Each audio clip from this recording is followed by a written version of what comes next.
दही खाइबा अमृत भावे विवेचना कराए। यह केवल पेट सहित समस्त समस्या को दूर करे नहीं, यह मध्य किसी अनुसंधान प्रमाणित होईछि जे दही खाइबा मध्य कर्कट बड़ी रोग भल करिबारे सहाय्य करिताए। यह सते आपण हुए तो जानि नथिबे, जदि किसी जिनिस सहित दही खिया जाए तेबे यार गुण हराई यह आपण पई समस्या सृष्टि करिपारे।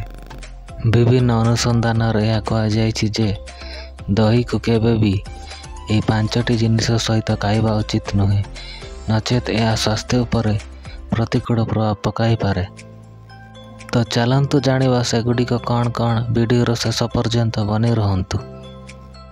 नंबर 1 माछ। दही माछ सहित केबे भी खाइबा उचित नुहे। वास्तव में उभय प्रोटीन भरपूर एवं जेतेबेले भी आपण सेगुड़िक एकाठी खाआंती हजम एवं गैस रो समस्या होई पारे।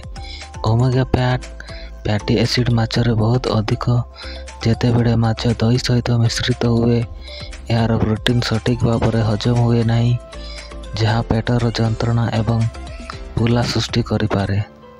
Number 2 fried food. दही को तेल भजा बड़ी जिनस सहित खाइबा उचित नुहे। लोक माने भजा पकोड़ा किंबा परोटा सहित बहुत दही खाई तांती, किंतु यही मिश्रण आपणक स्वास्थ्य पई आद्य भल नुहे।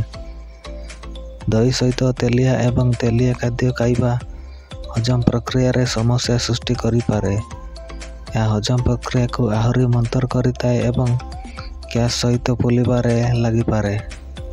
नंबर 3 आंब। आंब एवं दही मध्य एक भल खाद्य मिश्रित नुहे।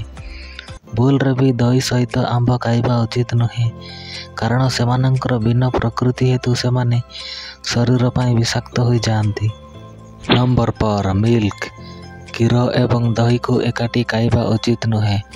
उभय एक प्राणी प्रोटीन रु तैयारी होइतांती एवं जेतेबेले एकाठी खाआंती सेमाने डायरिया, फुलिबा एवं गैस बड़ी हजम प्रक्रिया मध्य समस्या सृष्टि करि पारंती। घनीभूत क्षीर दही हजम को मंतर करिताए, जहाँ अम्ल भावगित एवं फुलिबा कारण होई पारे। नंबर 5 पियाज। दही रे पियाज मिसाई यह को खाइबा द्वारा रायता तैयारी करिबार एक धारा अछि, किंतु यह सटीक मिश्रण नुहे। यह करिबा द्वारा आपण को निश्चित भाव में अम्लता एवं बांति होई पारे। यह एकजेमा सोरियासिस परि चर्म समस्या मध्य सृष्टि करि पारे। यही तिला 5टी जिनिस जहाँ को दही रे मिसाई खाइबा द्वारा समस्या होई पारे। आशा करुछि वीडियोटी आपनको भल लागिथिबो। जय जगन्नाथ।